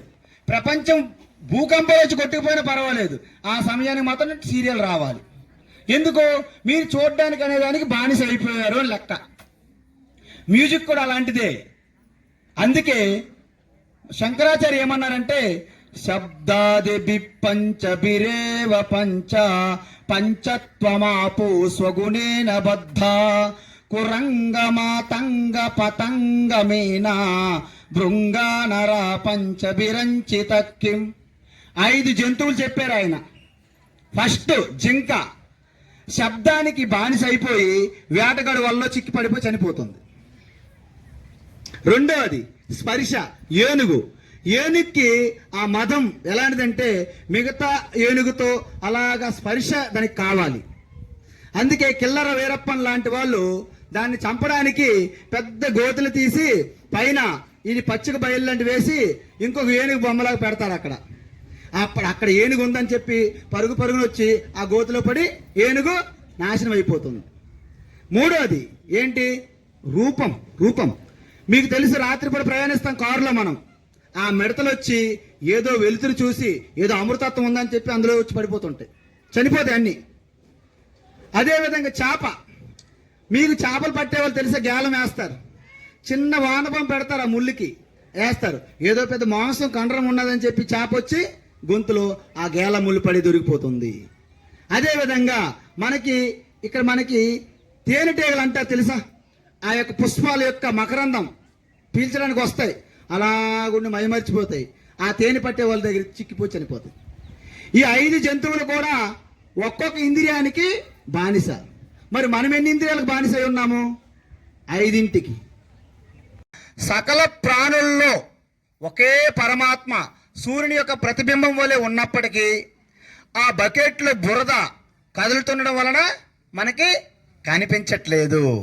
అయితే మనం ఏం చేయాలి? మనము ఆ బకెట్ నీరు కదలకుండా స్టిల్గా ఉండాలి, అవునా కాదా? అప్పుడు బురద అడుగు భాగంలోకి వెళ్తుందా లేదా? ఆ తేటకున్న నీరు ఇంకో బకెట్లో పోసారనుకోండి, ఆ నీరు కదలకుండా ఉంటే ప్రతిబింబం కనిపిస్తుందా లేదా? సో ఈ విధంగా మనలో అనేక జన్మల నుండి మనకి ఈ వచ్చిన జన్మే మనకు మొదటి జన్మ కాదు, ఇది మొదటి జన్మ కాదు. ఇక్కడ ఉన్నటువంటి ఈ మానవ శరీరాలు పొందారంటే అకస్మాత్తుగా జరగలేదు. అనేక జన్మల్లో మీ సాధన, మీ తపస్సు వలన ఈ భారతీయ సనాతన ధర్మములో ఒక మనిషిగా పుట్టాలంటే ఎన్నో జన్మల్లో చేసిన తపస్సు. జంతూనాం నరజన్మ దుర్లభం అతో పుంస్త్వాం తతో విప్రత తస్మాద్వైదిక ధర్మ మార్గపరత విద్వత్వమస్మాత్ పరం ఆత్మానాత్మ వివేచనం స్వనుభవో బ్రహ్మాత్మనా సంస్థితి ముక్తిర్నో శత జన్మ కోటి సుకృతై పుణ్యైర్వినా లభ్యతే. చూసారా? జంతువునాం నరజన్మ దుర్లభం. ఈ సృష్టిలో 84 లక్షల రకాల జీవులు ఉన్నాయి. ఎన్నున్నాయి? 84 లక్షల రకాలు. అంటే ఆ 84 లక్షల రకాలలో మానవ జీవి ఒక్కటి. మనం ఇన్ని 100 కోట్లు ఉన్నాము, ఈ 100 కోట్ల జనాభా ఒక్క జీవి రకం అంటున్నాం. అంటే మానవ జీవి అనేది ఒక్కటి. 84 లక్షల రకాల జీవుల్లో మానవ జాతి, మానవ జీవి ఒక్కటి. వర్షం పడుతుందా? వర్షం ఎక్కడికి వెళ్తుంది? మళ్ళీ చివరికి సముద్రంలోకి వెళ్తుంది. అందువలన నది ఎలాగైతే సముద్రంలో కలవాలని ఎలాగైతే పరుగులు తీస్తుందో, ఎలా పరుగులు తీస్తుంది? ఒకవేళ కొండ అడ్డకొచ్చింది, ఏం చేస్తుంది నది? కొండ చుట్టూ తిరుగుతుంది, ఆగట్లేదు. కొండ చుట్టూ తిరిగి మళ్ళీ తన దారి చూపెట్టుకుంటుంది నది సముద్రంకి వెళ్ళడానికి. మనం కూడా ఈ సాధన, ఈ తపస్సులో మీకు అనేక ఆటంకాలు వస్తాయి. అమ్మో ఈవేళ ధ్యాన శిబిరానికి వెళ్ళాలి, కుదరదు, నువ్వు ఇంటికాడే ఉండాలంటారు. ఇంటి దగ్గర మీ అబ్బాయి అవ్వచ్చు, మీ భర్త అవ్వచ్చు, మీ భార్య అవ్వచ్చు, ఎవరైనా అవ్వచ్చు, లేదా బంధువులు దిగుతారు అప్పటికప్పుడే. అప్పటి వరకు బంధువులు ఉండరు. ఈ రోజు నేను అన్నారం ప్రోగ్రాంకి వెళ్ళాలంటే బంధువులు దిగుతారు. కాబట్టి అనేక ఆటంకాలు వస్తాయి. అన్నిటిని కూడా మనం కూడా భయపడకుండా, నది ఎలాగైతే నా మధ్యలో కొండ ఉన్నదని ఆగిపోవట్లేదు, కొండ చుట్టూ తిరిగి అయినా సరే వెళ్తుంది. చిన్న కొండ అనుకోండి, చిన్న కొండ రాయి అనుకోండి, పైనుంచి వెళ్తుంది. అవసరమైతే కొండని పగలగొడుతుంది. కానీ నది చివరికి ఎక్కడ చేరుతుంది? అది మనం కూడా ఎన్ని ఆటంకాలున్నా చివరికి ఎక్కడ చేరాలి? పరమాత్మ. అయితే ఇంతకీ పరమాత్మ ఎక్కడ ఉన్నారు? పైన. అందుకే ప్రతి ఒక్కరు చెయ్య పైన దేవుడు చూస్తాడు, పైన దేవుడు చూస్తాడు. పైన దేవుడు ఉన్నాడా? ఇప్పుడు మీరు ఒకటి చెప్పండి. ఇప్పుడు మీరు ఒకటి చెప్పాలి. ఏంటంటే మనము ఒక చెంబుతో పాలు తెచ్చారు ఇక్కడ ఒక అమ్మగారు తాగడానికి. నేను అడిగాను మీకు, అమ్మ ఈ పాల్లో వెన్న ఎక్కడ ఉంది అంటే ఏం చెప్తారు? ఎక్కడ ఉందని చెప్తారు? ఉందా లేకపోతే ఎక్కడైనా డైరీలో ఉందా అంటారు, డైరీ మిల్క్లో ఉందా అంటారు. పాలంతా వ్యాపించి ఉందా? పాలంతా వెన్న ఎలా వ్యాపించి ఉందో ఈ జగత్తంతా పరమాత్మ వ్యాపించి ఉంది. ఎలా వ్యాపించి ఉంది చెప్పండి. అందువలన ఈ జగత్తులో సూర్యుడు, చంద్రుడు, భూమి, నీరు, అగ్ని, వాయు, ఆకాశం వలె పరమాత్మ వ్యాపించి ఉన్నది. అవి లేకుంటే మనము ఉండము. కాబట్టి ఈ పాలలో వెన్న ఎలాగైతే వ్యాపించి ఉందో పరమాత్మ సృష్టి అంతా వ్యాపించి ఉంది. సరే,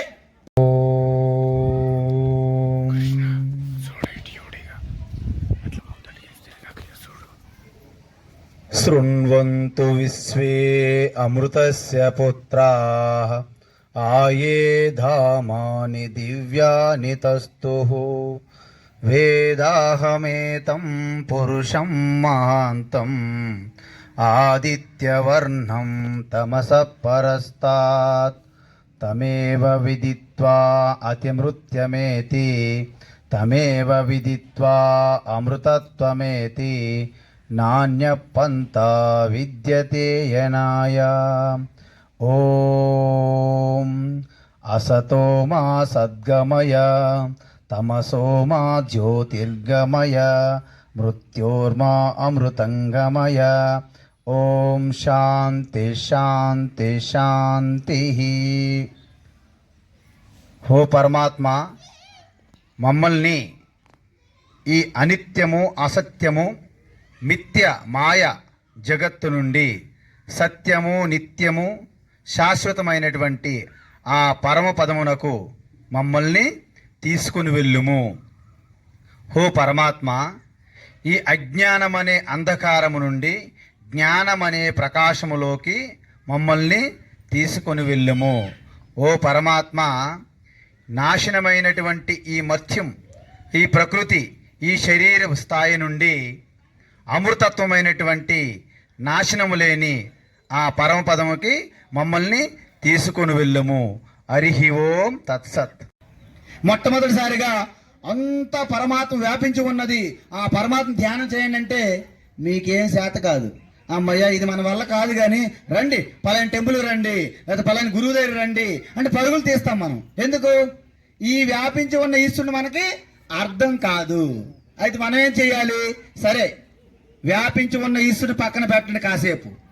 ఒక విగ్రహం, ఒక మంత్రం, ఒక రూపం, ఒక గురువు, ఏదో ఒకటి, ఒక చెట్టు, ఒక రాయి, ఒక సూర్యుడు, ఏదో ఒకటి తీసుకొని మీరు మొదటిసారిగా ధ్యానం ప్రారంభించాలి. దానిని ఏకరూప ఈశ్వర ధ్యానం అంటారు. ఏమంటారు? ఏకరూప ఈశ్వర ధ్యానం. మీలో చాలా మందికి ఇష్టదేవతలు అని చెప్పుంటారు, విన్నారా? మా ఇష్టదేవత, మా కులదేవత, మా గ్రామ దేవత. విన్నారండి? విన్నారా మీరు? మీ ఎవరికైనా ఉన్నాయా? మీకు ఇష్టదేవతలు ఉన్నారా? మీ కులదేవత ఉన్నదా? మీ గ్రామ దేవత ఉన్నదా? వాటినే ఏకరూప ఈశ్వర భక్తి అంటారు. దానిని మొట్టమొదటి ధ్యానం అంటారు. ధ్యానము 3 రకాలు చెప్తాను ఈరోజు మీకు. ఎన్ని రకాలు? 3 రకాలు. మొట్టమొదటిసారి ఏకరూప ఈశ్వర లేదా ఏకరూప ఇష్టదేవత ధ్యానము. మనం ఇప్పుడు ఒక కృష్ణ అనుకుందాం. ఈరోజు నేను భగవద్గీత టీచర్ని. సరే, కృష్ణ మనము మన ఇష్టదేవతకు అనుకుందాం. ఓకే, అందరూ ఓకే కదా? ఎవరికి ఇబ్బంది లేదు కదా? శ్రీకృష్ణ మనము ఇష్టదేవతకు అనుకుందాం. అయితే ఆ ఇష్టదేవతను ఎలా స్టార్ట్ చేయాలి? హరి సుందర నంద. మీరు ధరించే ఆభరణలన్నిటిలో కూడా సమానంగా ఏమున్నది? ఏమున్నది? మీరు ధరించే ఆభరణాలన్నింటిలో ఏమున్నదమ్మా చెప్పండి? బంగారం. అన్ని ఆభరణాలు వేరు వేరు, కానీ బంగారము చూసారా? మీ అందరికీ తెలిసి సత్యం. ఆభరణాలన్నీ వేరు వేరు. ఒకటి ముక్కుకు పెట్టుకుంటారు, ఒకరు చెవులకు పెట్టుకుంటారు, ఒకరు చేయికి పెట్టుకుంటారు, ఒకరు కాలుకు పెట్టుకుంటారు, ఒకరు నడుము పెట్టుకుంటారు. కానీ బంగారము ఒక్కటే, ఆభరణాలు అనేకం. అదేవిధంగా ఈ శరీరాలు ఎన్ని రకాలున్నా ఆ లోపల ఉన్నటువంటి ఆ ఎరుక, ఆ చైతన్యము, ఆ పరమాత్మ ఒక్కటే. అందువలన మీరు గమనించాలి. అయితే మాకు ఎందుకు కనిపించట్లేదు? ఎందుకు కనిపించట్లేదంటే, అక్కడ ఇప్పుడు వెలుతురుగా ఉంది కదా బయట, అక్కడ ఒక 10 బకెట్లు పెట్టండి, దాంట్లో మురికి బురద వేయండి నీటిలో, ఆ నీరు ఎలా కదిలించండి. మీ ప్రతిబింబం దాంట్లో కనిపిస్తుందా? ఎందుకు కనిపించట్లేదు? బురద నీరు కదులుతుంది, బురదగా ఉన్నది కదులుతున్నది, అందుకే మనకి ప్రతిబింబం కనిపించట్లేదు.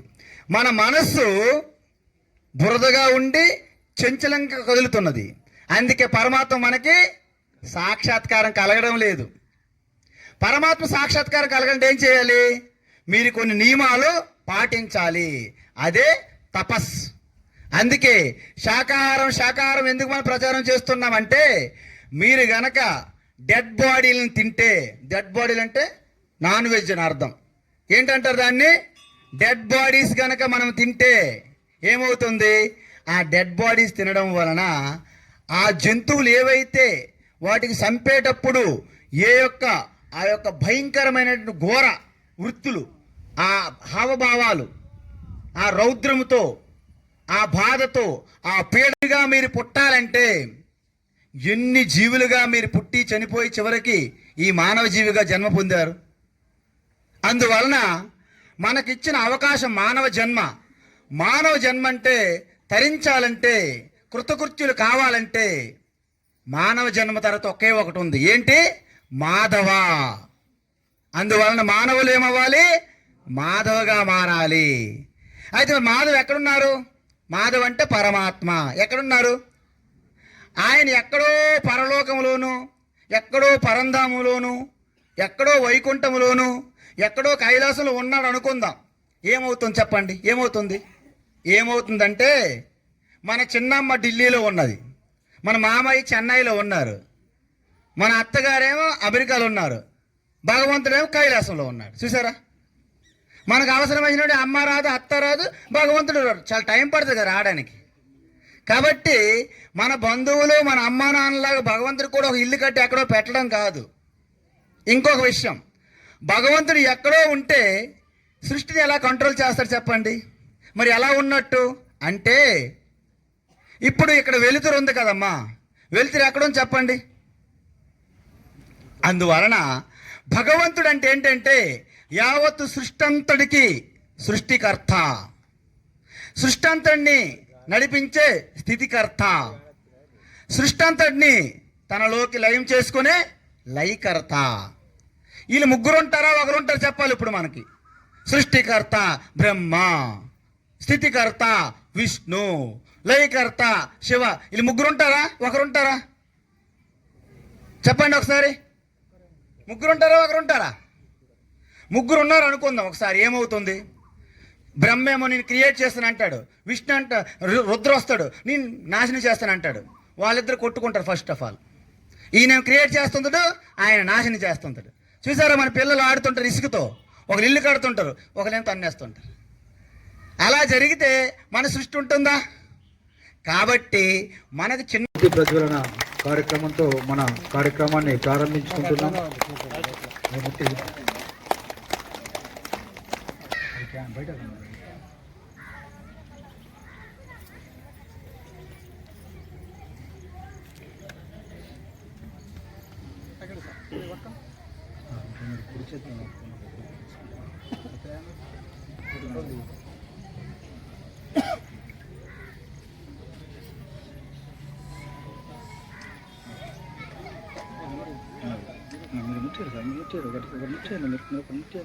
సార్ దా మాస్టర్ ఒడ్డేనా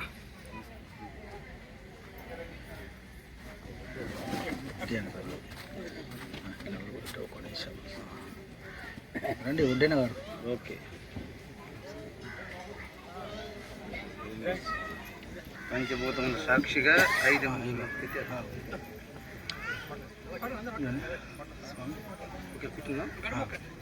అయిందాక ఓం న తత్ర సూర్యో భవతి న చంద్రతారకం నేమ విద్యుతో భాంతి కుతోయమగ్నిః తమేవ భాంతమనుభాతి సర్వం తస్య భాస సర్వమిదం విభాతి.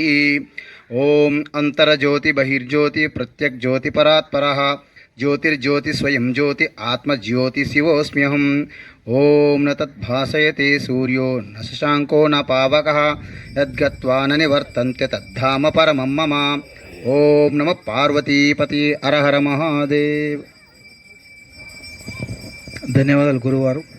రోజున మనందరినీ ఆహ్వానించి మరి శాకాహార ర్యాలీ అదేవిధంగా ధ్యాన జ్ఞాన కార్యక్రమాన్ని ఏర్పాటు చేసిన అన్నారం గ్రామస్తులందరికీ, గ్రామ పెద్దలకు, గ్రామ ప్రజలందరికీ కూడా ఒకసారి గట్టిగా చప్పట్లతో మనం కృతజ్ఞతలు, ధన్యవాదాలు తెలియపరచుకుందాం. మరి ఈ మందిరంలో మనకు అద్భుతమైనటువంటి కార్యక్రమాన్ని ఏర్పాటు చేశారు. ప్రకృతి కూడా చాలా అద్భుతంగా మనకు సహకరించింది. మరి గత వారం 10 రోజులుగా తుఫాన్ ప్రభావం వల్ల మరి చాలా భారీ అంటే అతి భారీ వర్షాలు పడ్డాయి. మరి మొన్న ఆదివారం అమీనాపూర్లో కూడా మనం దాదాపు 500-600 మంది ధ్యాన యోగులతోని గొప్పగా శాకాహార ర్యాలీ ఆనంద ఆదివార కార్యక్రమాన్ని ఏర్పాటు చేసుకున్నాం. మరి ఈరోజు ఇక్కడ ఏర్పాటు చేసుకున్నాం. మరి ఈ కార్యక్రమానికి మనకు జ్ఞానదాతగా ఇచ్చేసిన శ్రీ శ్రీ శ్రీ పూజ్యశ్రీ స్వామి స్థిత ప్రజ్ఞానంద సరస్వతి గారు, హిమాలయ యోగి, సనాతన సింధు సత్సంగ్ ట్రస్ట్ వ్యవస్థాపకులు, మరి ఉపన్యాసకరత్న బిరుదాంకితులు వారు మనకు ఈరోజు జ్ఞానదాతగా విచ్చేశారు. ఒకసారి మనమందరం లేచి నిలబడి ఒకసారి గట్టిగా చప్పట్లతో కలతార ధ్వనులతో వారిని వేదికపైకి ఆహ్వానించుకుందాం. మరి హిందూ సంస్కృతి సాంప్రదాయాన్ని, సనాతనమైనటువంటి ధర్మాన్ని పరిరక్షిస్తూ మరి భగవద్గీత యొక్క సారాన్ని ప్రతి మనిషికి, ప్రతి ఇంటికి చేరవేయాలన్న ఒక ఉద్దేశంతో వారు సనాతన సింధు సత్సంగ్ ట్రస్ట్ను ఏర్పాటు చేసి వారి కార్యక్రమానికి ఇచ్చేశారు. ఒకసారి గట్టిగా ప్రకృతి, పంచభూతాలు, సృష్టికర్తలు ఆనందపడే విధంగా వారిని మన వేదికపైకి ఆహ్వానించుకుందాం. వారు ఇదివరకే మన ఆర్మూరు సిద్ధిలగుట్ట వద్ద ఇంతకుముందు 9 వారాల కార్యక్రమాన్ని ఏర్పాటు చేసినప్పుడు వారు అక్కడికి వచ్చారు. మరి డొంకేశ్వర్ మండలం చేసేది కాదు. ఇప్పుడు మీకు ఆశ్చర్యం, మరి మేమందరం ధ్యానమే చేస్తున్నాం కదా. ఉదయం లేచినప్పుడు ఎన్ని గంటలు చేస్తున్నారు మీరు అరగంట, నేను 2 గంటలు, ఆవిడ గంట, ఇలా లెక్కలు పెట్టుకుంటానమ్మా. నిజానికి ధ్యానం అనేది చేసేది చెప్పండి, ధ్యానం అనేది చేసేదా కాదు. మరి మనం ఏం చేస్తున్నామంటే ఆ ధ్యానం అనే స్థితి కలగడానికి కావలసినటువంటి పరిస్థితులను మనము ఏర్పాటు చేసుకుంటున్నాము. మీ అందరికీ ఒక చిన్న ఉదాహరణ చెప్తా. మనం నిద్ర అనేది నిద్రపోతున్నామా, నిద్ర మనకు వస్తుందా? గట్టిగా చెప్పండి. నిద్రపోవడం జరగదు. మీరేం చేయగలరు? మహా చేస్తే బెడ్ సెట్ చేస్తారు, పిల్లో సెట్ చేస్తారు, ఫ్యాన్ ఉందా లేదా, గాలి వస్తుందా లేదా, ఇవన్నీ మనము సెట్ చేసుకుంటాం. కానీ నిద్ర మీరేమైనా నిద్రపోవాలి అని చేస్తున్నారు ఎవరైనా? మీరు ఈరోజు రాత్రికి ప్రయత్నించాలి. నేను నిద్రపోవాలి అనుకున్నారనుకోండి, ఉదయం వరకు మీకు నిద్ర ఉండదు, నిద్రపోవడమే జరుగుతుంది. అలా నిద్రపోవాలని అంటే దీన్ని బట్టి మీకేమర్థమైంది? నిద్ర అనేది చేసేదా జరిగేదా? తనంతరం జరుగుతుందో మీరు చేస్తున్నారా? ధ్యానము కూడా నిద్రలతో సమానము. నిద్ర లాంటిదే, నిద్ర కాదు, నిద్ర లాంటిదే. అంటే ధ్యానానికి కావలసినటువంటి పరిస్థితులు మనము కల్పించుకోవాలి. అంటే ఏం చేసుకోవాలి? ఈ ధ్యానం చేయడానికి మనకు అనేక ఆటంకాలు మనలో ఉన్నాయి, బయట ఉంటాయి. మీకు తెలుసు కదా, బయట పరిస్థితులు కూడా ఆటంకమే. కానీ మన లోపల ఆటంకం ఉంటుంది. ఎందుకు? మనము పరమాత్మ స్వరూపమే అయినప్పటికీ మనం పరమాత్మ స్వరూపాన్ని మనకి తెలియడం లేదు. మరి తెలియాలంటే ఏం చేయాలి? ధ్యానం చెయ్యాలి. మరి ధ్యానం కంటే ముందు ఏం చెయ్యాలి అంటే మొట్టమొదటిసారిగా మనం ఏం చేయాలి? మనకి కొన్ని పుష్పాలు మనము సేకరించాలి. అభిషేకం పూజ చేయాలంటే మీరు పుష్పాలు తీసుకొస్తారో లేదా? మీరు ఎప్పుడైనా గుడికి వెళ్ళారా? బ్రహ్మ సరస్వతి అనొచ్చు. అయితే దాన్ని మనం ఎలా తెలుసుకోవాలి? ఇది మన యొక్క ప్రశ్న. అయితే దానికి 3 రకాలైనటువంటి సాధనలు ఉన్నాయి. ఏంటి? మొట్టమొదటిసారిగా మన శరీరం నుంచి మనము బయటపడాలి. అంటే శరీరాన్ని మనము జయించాలి. ఎలా జయిస్తాం? మన కోరికలు ఉన్నాయి కదా, మీ కోరికలన్నీ ఉన్నాయి. నేనేమంటాను, అమ్మా మీరు కోరికలు పెట్టుకోకూడదు, మీరు కోరికలన్నీ విడిచిపెట్టి మాకు అన్ని సమర్పించేయండి అన్నాను అనుకోండి, మా కోరికలు విడిచిపెట్టడం కుదరదు, కావాలంటే మిమ్మల్ని విడిచిపెట్టేసమంటారు మీరు, కానీ కోరికలు విడిచిపెట్టడం జరగదు. అయితే మరి మీ సంగతి ఏంటి? మీకు కూడా మోక్షం రావాలి కదా, మీకు కూడా ధ్యాన శక్తి కలగాలి కదా, మీకు కూడా జ్ఞానం కలగాలి కదా. మరి కోరికలు వదలలేరు, మిమ్మల్ని వదిలేయడం అయిపోద్దా? వదలకూడదు. అయితే ఏం చెప్పారు ఋషులు? ఓకే, మీరు కోరికలు పెట్టుకొని మీరు అన్ని పనులు చెయ్యండి మీ కర్తవ్యాలని, కానీ ఏదైతే రిజల్ట్ వస్తుందో దానిని ఈశ్వరికి అర్పించండి. భావన చెయ్యండి. ఈవేళ మనం పంట వేసాం, ఇక్కడ అన్నారంలో మనము వ్యవసాయం పెట్టాం, కష్టపడ్డాం, ఊరికే ఎవరో చేయరు. కానీ కోత కోసి పంట ఇంటికి వచ్చినప్పుడు నమస్కారం పెట్టాలి. అమ్మయ్యా, నా పంట నాకు ఈశ్వరుడు ద్వారా వచ్చింది. మరి పంట వచ్చిన సమయంలో తుఫాను వస్తే ఏం చేస్తారు మీరు? ఈశ్వరుడు మీకు సాయం చేయాలా వద్దా? అందువలన ఆ రిజల్ట్ వచ్చినప్పుడు ఈశ్వరుడు మీరు నమస్కారం పెట్టుకుంటారు. ఇల్లు కట్టేటప్పుడు భూమి పూజ చేస్తాం, పంట పండించేటప్పుడు భూమి పూజ చేస్తాం, ప్రతి ప్రకృతి మనము ప్రార్థన చేస్తాము. ఇప్పుడు మొట్టమొదటిసారిగా మీకు భక్తి ఆరంభమయ్యింది. రెండో మెట్టు ఏంటి? చేసిన ప్రతి పనికి ఈశ్వరుని స్మరించుకుంటూ వచ్చిన ఫలితాన్ని ఈశ్వర ప్రసాదంగా తీసుకుంటాం. దాన్నే రెండవ భక్తి అంటారు. తరువాత మీరు ఎంతకాలం బయట చేస్తున్నా మీరు బహిర్ముఖమే, అంతర్ముఖం కావాలి అంటే అప్పుడు మీరేం చేయాలి? ధ్యానం చెయ్యాలి. చూసారా? మీరు బహిర్ముఖం ఉన్నంత వరకు మీకు పరమాత్మ, మీ శక్తి, మీ యుక్తి, మీ భక్తి మీకు పూర్తిగా ప్రకటన కావు. మరి ఎప్పుడవుతుంది? అంతర్ముఖము నుండి లోపలికి తిరగాలి. దానినే ధ్యానం అంటారు. అయితే ధ్యానం అది తిన్నవారికి అవే భావనలు కలుగుతుంటాయి. మనలో ఉన్న భావనలు ఆ భావనలకి మధ్య యుద్ధం జరుగుతుంది. మాంసాహారం తినేటప్పుడు జీర్ణించుకోవడానికి మీకు ఎక్కువ ఆక్సిజన్ అవసరం, మీకు ఎక్కువ రెస్ట్ అవసరం, ఎక్కువ నిద్ర కూడా అవసరం.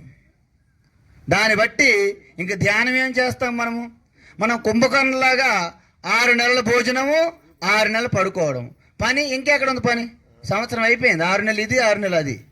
అందువలన మాంసాహారం తిన్న వాళ్ళు ధ్యాన యోగానికి పనికి రారు.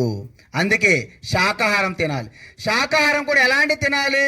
స్వచ్ఛమైనటువంటి శాకాహారం, మితంగా తినాలి, హితం కలిగేది తినాలి, సమయానికి తినాలి. ఒక టైం పెట్టుకోవాలి. మీరు సమయానికి మాత్రమే భోజనం చెయ్యాలి, సమయానికి నిద్రపోవాలి.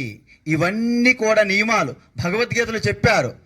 యుక్తాహార విహారస్య యుక్త చేష్టస్య కర్మసు యుక్త స్వప్నావబోధస్య యోగి భవతి దుఃఖః.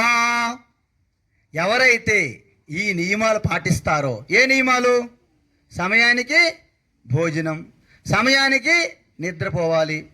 అతిగా తిన్నవారు ధ్యానం చేయలేరు, అతిగా నిద్రపోయేవారు ధ్యానం చేయలేరు.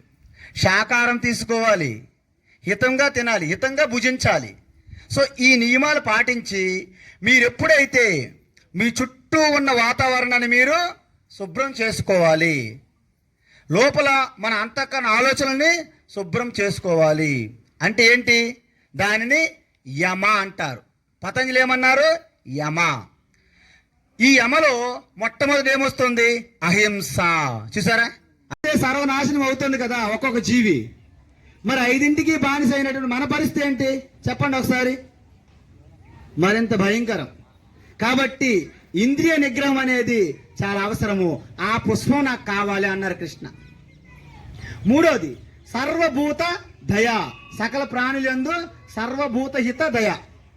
సకల ప్రాణులు కూడా మీరు వీలైతే ఈ ధ్యానం ద్వారా చూడండి, మనం ఆనందాన్ని పంచుతున్నాం. ధ్యానం పంచితే ఎంత పంచితే అంత పెరుగుతుంది. జ్ఞానం ఎంత పంచితే అంత పెరుగుతుంది. డబ్బు ఎంత పంచితే తరుగుతుంది. డబ్బు పెరగదు. డబ్బు ఇస్తే పెరుగుతుందండి ఎవరికైనా? బంగారం పంచితే పెరుగుతుంది ఎవరికైనా? కానీ జ్ఞానం పంచితే పెరుగుతుంది. ఒకవేళ జ్ఞానం నేను పంచను ఏమవుతుంది? నీరు ప్రవహించలేదు, ఏమవుతుంది? పాకుపట్టి వాసన వేస్తుంది, దుర్గంధం. అవునా కాదా? అందువలన జ్ఞానం కూడా మీరు పంచకపోతే మీ బుద్ధి మందబుద్ధి అవుతుంది. ఇనుపైతే ఎలాగైతే పింపురు పట్టి ఇనుపరేషన్ రెస్టింగ్ అవుతుందో బుద్ధి కూడా పనిచేయదు. కాబట్టి ధ్యానము జ్ఞానం అనేది ఎంత పంచితే అంత పెరుగుతుంది. కాబట్టి అందువలన ఇక్కడ నేనేం చెప్పాను, తర్వాత భూతదయ అని చెప్పాను. క్షమా పుష్పం విశేషత. అందువలన మనలో క్షమా గుణం ఉండాలి, సహనం. సకల ప్రాణులకు కూడా భూదేవి వంటి సహనం ఉండాలంటారు. అందుకే స్త్రీకి భూమాతతో పోలుస్తారు. స్త్రీకి ఉన్నంత సహన శక్తి ఇంకెవరికి ఉండదు. అందుకే భూమాతతో పోలుస్తాం మనం. అందువలన ఆ సహనం అనేది మీరు ధ్యాన స్థితిలోకి వెళ్ళడానికి గొప్ప మెట్టు లాంటిది అనమాట. తరువాత దానం పుష్పం ధ్యానం పుష్పం యోగం పుష్పం అని అన్నారు. అంటే దానం అనేది మనలో దాన గుణం ఉండాలి, చారిటీ. ఇప్పుడు ఇంత పెద్ద కార్యక్రమం పెట్టుకున్నారు, తలా పుష్పం తలా రూపాయి పెడితేనే ఈ కార్యక్రమం విజయవంతంగా జరుగుతుంది. దగ్గరికి వెళ్ళి భగవాన్ పూజ చేయాలంటే ఏమేం పుష్పాలు తీసుకురావాలన్నారంట. ఆయన అన్నారు, మనం పుష్పాలని మనము కోయకూడదు, కట్ చేయకూడదు, కింద పడిన పుష్పాలే తీయాలి. ఇంకా విషయం చెప్పాలంటే మీరు బయట నుంచి తెచ్చిన పుష్పాలు అక్కర్లేదన్నారు. మరి ఏ పుష్పాలు? నాకు 8 రకాల పుష్పాలు కావాలి. ఏంటవి? ఎన్ని రకాలు? 8 రకాలు. ఇదే కథ శ్రీకృష్ణునికి జరిగింది. శ్రీకృష్ణునికి ఉద్ధవుకి జరిగింది. ఉద్ధవుడు అన్నాడు, భగవాన్ మీకు పూజ చేయాలంటే ఏ ఏ పుష్పాలతో మీకు చెయ్యాలి అన్నారు. నాకు 8 రకాల పుష్పాలతో పూజ చెయ్యాలి. ఏంటా పుష్పం? అహింసా ప్రథమం పుష్పం పుష్పం ఇంద్రియ నిగ్రహం. అహింస ప్రథమ పుష్పం, మొట్టమొదటి పుష్పం ఏంటి? పువ్వు అహింస. రెండో పుష్పం ఏంటి? ఇంద్రియ నిగ్రహం. అర్థమైందండి? సర్వభూతాది దయా పుష్పం క్షమా పుష్పం విశేషత.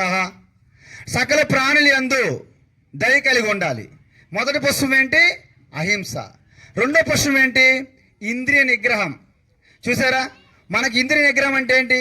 వీటన్నిటి గురించి వివరంగా చెప్తా. అహింస అంటే ఎందుకు అంటున్నారంటే సకల ప్రాణుల్లో కూడా ఒకే పరమాత్మ ప్రకటమవుతున్నది. కానీ మనము ఆ శరీరాలను చూసి చిన్నది పెద్దది, తక్కువ ఎక్కువ, ఆడవాళ్ళు మగవాళ్ళు, చిన్న జంతువు పెద్ద జంతువా, ఈ ప్రాణాలు ఆ యొక్క శరీరాన్ని చూస్తున్నాం మనం. కానీ లోపల ఉన్నటువంటి వెలుగు పరమాత్మ. దాన్ని పట్టుకోవడానికే మనము ఈ తపస్సులు, పూజలు, యజ్ఞాలు, యాగాలు. కాబట్టి సకల ప్రాణుల్లో ఒకే పరమాత్మ ఉన్నది. మన ధర్మములో కొన్ని కట్టుబాట్లు ఉంటాయి, కొన్ని క్రమశిక్షణలు ఉంటాయి. వాటి ద్వారా మీకు జ్ఞానం తెలుస్తుంది, వాటి ద్వారా ధ్యానం అబ్బుతుంది, వాటి ద్వారా పరమాత్మ సాక్షాత్కారం జరుగుతుంది. దానివల్లనే మీకు మోక్షం కలుగుతుంది. దాని నుండి మీరు సంసారం నుండి బయటపడతారు. అయితే భగవాన్ శ్రీకృష్ణ ఏం చెప్పారు?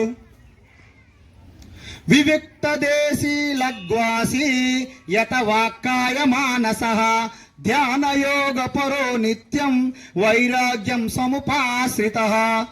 భగవాన్ శ్రీకృష్ణ 18 అధ్యాయాలు చెప్పారు. ఏంటి? వివిక్త సేవి లగ్వాసి. మీరందరూ ఒక రహస్యమైనటువంటి జనసంద్రహంలో, జనసమూహంలో ధ్యానం చేయకూడదు. అందుకే మీరందరూ గమనించండి. ఇప్పుడు బుద్ధ భగవాను, పతంజలి మహర్షి, ఎవరైనా సరే ఋషులు, వాళ్ళందరూ జనం మధ్యలో ధ్యానం చేశారా? ఏకాంతంలో రహస్యంగా ధ్యానం చేస్తుంటారా? హిమాలయ కేవ్స్, నేను బద్రీనాథ్, గంగోత్రిలో, ఉత్తరకాశీలో ఉండేవాళ్ళం. అక్కడ కేవుల్లో ఏకాంతం ఒక్కరే ఉంటారు. అయితే మరి ఇలాంటి ఈ పట్టణాలు, ఈ టౌన్లో ఆ ఏకాంతం ఎక్కడ కుదురుతుంది స్వామి అంటే, అందుకే ప్రాతకాలంలోనే మీ ఇంట్లోనే ఒక మూల ఎవరికీ తెలియకుండా మంచి ఆసనం వేసుకొని మీరు ధ్యానం చెయ్యాలి. ఏమని ధ్యానం చేస్తాము? మా అమ్మాయికి పెళ్లి కాలేదు, మా అబ్బాయికి జాబ్ రాలేదు, మేమేమో కొత్త ఇల్లు కట్టలేదు, కొత్త కారు అమ్మలేదు, పాత కారు అమ్మలేదు, కొత్త కారు రాలేదు. ఈ ధ్యానం కాదు చేయాల్సింది. మనం ఏం ధ్యానం చేయాలంటే ప్రాతస్మరామి హృది సంస్ఫురదాత్మతత్వం. ప్రాతస్మరామి హృది సంస్ఫురదాత్మతత్వం సచ్చేత్సుకం పరమహంస గతిం తురీయం. సచ్చిత్సుకం పరమహంస గతిం తురీయం. యత్ స్వప్న జాగర సుసుప్తిమవైతి నిత్యం తద్బ్రహ్మ నిష్కలమహం నచ భూత సంగః. చూసారా, ఉదయం లేచిన వెంటనే మీ స్థానంలో కూర్చొని 5 నిమిషాలు ఎక్కువద్దు, మీరు 1-2 గంటల ధ్యానం చేసినా మీకు ప్రయోజనం సిద్ధించదు. ఎందుకంటే మీ ధ్యానములో స్పష్టత లేదు, మీ ధ్యానములో జ్ఞానం లేదు. కాబట్టి మీరు రేపు ఉదయం ఏం చేస్తారంటే ఆ బెడ్ మీద నుంచి లేచినప్పుడు అక్కడే కూర్చోండి. మనం ఏం చేస్తాము, బెడ్ మీద నుంచి లేచిన వెంటనే బాత్రూంలోకి దూరుతాము, లేకపోతే వంటగదిలోకి దూరుతాం. కాబట్టి ఈ గాబర కాకుండా మీరు ఎక్కడి నుండి అయితే బెడ్ మీద కూర్చుంటారో అక్కడ 5 నిమిషాల పాటు 5 నిమిషాలు కూర్చున్నారా? కూర్చున్నాం. మీ అందరూ ఇప్పుడు కూర్చోండి, స్ట్రైట్గా కూర్చోవాలి. ఎక్కడ కూర్చున్నారో అలాగే కూర్చోండి, స్ట్రైట్గా, అంటే నిటారుగా. అందరు కూర్చున్నారా? నిటారుగా కూర్చోవాలి అందరూ ఒక్కసారి. నిటారే వనమాలే మురళి ధారే గోవర్ధన గిరివర ధారే నిత నిత కర మాకన చోరే గోపే మనహారే. చూసారా, ఈ శరీరం అనే కొండ పగలగొట్టి మీ మనసు అనే వెన్న దొంగిలించే ఆ పరమాత్మ మీ హృదయంలోనే ప్రకాశిస్తున్నారు. కాబట్టి బయట వెతికితే మనకి ఏమొస్తుంది, బయట వెతికితే కాళ్ళు నొప్పులు వస్తాయి, చివరికి నడుము నొప్పి వస్తుంది, మూల కూర్చుంటాము, చివరికి మీ శరీరం మరణము నా మరణం అని భ్రమ వస్తుంది. ఏమొస్తుంది చివరికి మనకి? ఏమొస్తుంది? భ్రమ. ఆ భ్రమ మనకి ఏం చేస్తుంది? మళ్ళా పుట్టుగా, మళ్ళీ పునరభిజననం, పునరభిమరణం. ఇది మనకి సంసారం అంటారు. చూసారు ఎంత అందంగా ఉంది సంసారం. కాబట్టి కుండ సంసారం ఏంటి? నేను మట్టిని కాదు, నేను కుండ, నేను లొత్తకొండ, నేను చెండుకొండ, నేను పనికిరాని పాతకొండ అనుకుంటే సంసారం. నేను మట్టిని అని తెలుసుకుంటే జ్ఞానము, ధ్యానము. ఇప్పుడు మీరు చెప్పండి, నేను పొట్టుకున్నాను, నేను పొడవుకున్నాను, నేను లావుగున్నాను, నేను సన్నంగా ఉన్నాను, నేను నల్లగున్నాను, నేను తెల్లగున్నాను. ఇది సంసారం. నా శరీరం నాకు వస్తువు, నాకు కారు లాంటిది, నేను బంగారం వాడుకుంటున్నాను, దానికి ఏమైనా తేడా వస్తే గ్యారేజ్ తీసుకెళ్లి సర్వీస్ చేయిస్తున్నాను అని తెలుసుకుంటే జ్ఞానం. అందులో మీలోనే ఋషి మహర్షి ఉన్నారు, సంసారంగా ఉన్నటువంటి అజ్ఞాన జీవి మీలోనే ఉన్నారు. అందువలన ఇప్పుడు మనం రూపాయి కాయిన్ ఉంటుంది, ఇటువైపు చూస్తే ఎన్టీఆర్, అటువైపు చూస్తే ఏఎన్ఆర్, ఇటువైపు చూస్తే సంసార జీవ, అటువైపు చూస్తే చిదానంద రూప శివోహం శివోహం. చివరికి ఏం తెలుసుకోవాలి? మనోబుద్ధ్యహంకార చిత్తాని నాహం నచ శ్రోత్ర జివ్వే నచ గ్రాణ నేత్రే నచ వ్యోమ భూమి న తేజో న వాయు చిదానంద రూప శివోహం శివోహం. అంటే ఈ పంచభూతముల్లో కూడా బయట ఏ గుణాలైతే ఉన్నాయో మనలో అవే గుణాలు ఉన్నాయి. చూసారా, వాస్తవానికి ఆ ప్రకృతి మాయ 3 గుణాలు, సత్వగుణము, రజోగుణము, తమోగుణం.